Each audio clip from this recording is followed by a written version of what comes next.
आज की कहानी का नाम है अतीत का सच।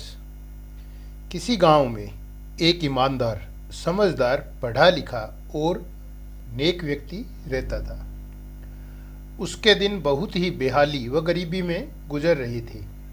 कारण यह था कि न तो उसके पास खेतीबाड़ी करने के लिए पर्याप्त जमीन थी और न ही उसके योग्य गांव में कोई दूसरा काम था। इसलिए वह अपने गांव में बेरोजगार था। एक बार उसने सोचा कि किसी निकटवर्ती शहर या कस्बे में जाकर कोई नौकरी की जाए। जो सोचा उस पर अमल किया। वह एक शहर में आ गया। वहां उसने एक सेठ से भेंट करके उससे नौकरी की याचना की। सेठ भी नेक और रहमदिल इंसान था। याचक की दयनीय स्थिति देखकर सेठ ने उसे एक मामूली नौकरी पर रख लिया। लेकिन उसमें गुण थे, बुद्धि थी, दूरदर्शिता और सूझबूझ थी। सेठ ने उसके इन गुणों को भांपकर जल्द ही उसे अपना मुनीम नियुक्त कर लिया। वह बड़ी मेहनत, लगन और सूझबूझ से काम करता। उसके परामर्श ऐसे होते थे कि सेठ जी का कारोबार दिन प्रतिदिन बढ़ने लगा और इसके साथ ही बढ़ने लगी सेठ जी के मन में उसके प्रति प्रतिष्ठा और सम्मान। लेकिन एक दिन सेठ जी को मुनीम की एक बात खटक गई। हुआ यह कि दोपहर को भोजन करने के बाद मुनीम अपने कमरे में चला गया। यह कोई नई बात नहीं थी। मुनीम रोजाना भोजन के बाद 1 घंटा आराम करता था। यह बात सेठ भी जानता था। लेकिन उस दिन पहली बार सेठ का ध्यान इस ओर गया कि कमरे में जाकर मुनीम ने कुंडी लगा ली है। बस सेठ का माथा ठनका। पलक झपकते ही संदेह के कीड़े उसके मस्तिष्क में कुलबुलाने लगे। उसने सोचा, मैं तो मुनीम जी से कोई बात नहीं छिपाता। नफे नुकसान की सारी बातें उन्हें बता देता हूं। फिर ऐसी क्या बात है जो वह मुझसे छिपाते हैं। इसी प्रकार कई दिन गुजर गए। सेठ रोजाना मुनीम को कमरे में जाकर भीतर से कुंडी बंद करते देखता और मन ही मन कुढ़ता रहता कि हो ना हो, ऊपर से यह शख्स ईमानदारी का दिखावा करता है, लेकिन भीतर ही भीतर हेरा फेरी करके कुछ ना कुछ धन छिपाकर रखता है। एक दिन सेठ के सब्र का बांध टूट गया। उस दिन जैसे ही मुनीम कमरे में पहुंचा और उसने कुंडी बंद की, वैसे ही सेठ उठकर द्वार पर पहुंच गया और द्वार थपथपाकर बोला, दरवाजा खोलो। मुनीम ने सहज भाव से दरवाजा खोल दिया और हाथ जोड़कर बोला, कहिए सेठ जी। सेठ ने देखा उसके चेहरे पर घबराहट का कोई चिन्ह नहीं था,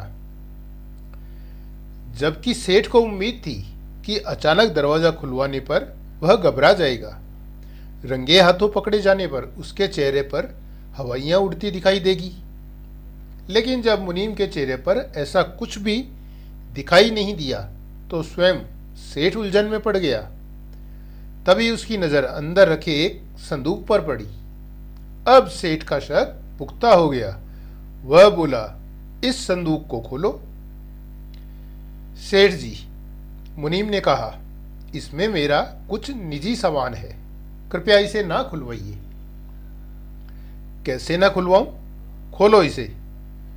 सेठ सोच रहा था कि संदूक में अवश्य ही उसके यहां से चुराया गया धन होगा। मुनीम ने एक लंबी सांस ली, फिर बोला, ठीक है सेठ जी, यदि आप नहीं मानते तो लीजिए, देख लीजिए। मुनीम ने चाबी लगाकर संदूक का ताला खोला और ढक्कन उठाकर संदूक सेठ जी की ओर खिसका दिया। संदूक के भीतर रखा सामान देखकर सेठ जी ठगे से रह गए। चेहरे पर शर्मिंदगी के भाव दिखाई देने लगे। संदूक में एक जोड़ी मैला कुचैला कुर्ता पजामा और एक जोड़ी घिसी हुई चप्पलें रखी थी। ये वही कपड़े और चप्पलें थी जिन्हें पहनकर मुनीम सेठ से नौकरी मांगने आया था। सेठ को खामोश देखकर मुनीम ने हाथ जोड़कर कहा, सेठ जी, ये वही कपड़े हैं जिन्हें पहने हुए मैं आपके पास आया था। रोजाना दोपहर को कमरा बंद करके मैं इन कपड़ों और चप्पलों को देखता हूं। आज आपकी कृपा से मेरे तन पर कीमती वस्त्र है, महंगी जूतियां पहनता हूं, अच्छा खाता पीता हूं। इसके बावजूद इन पुराने वस्त्रों और चप्पलों को रोज इसलिए देखता हूं ताकि मैं अपने बुरे दिनों को न भूल जाऊं और सदा मन में आपकी कृपाओं की याद ताजा बनी रहे। इन वस्त्रों को देखने के बाद जब अपने वर्तमान को देखता हूं तो श्रद्धा से आपके प्रति मेरा सिर झुक जाता है। मुनीम की बातें सुनकर सेठ का सिर शर्म से बगलें झांकने लगा।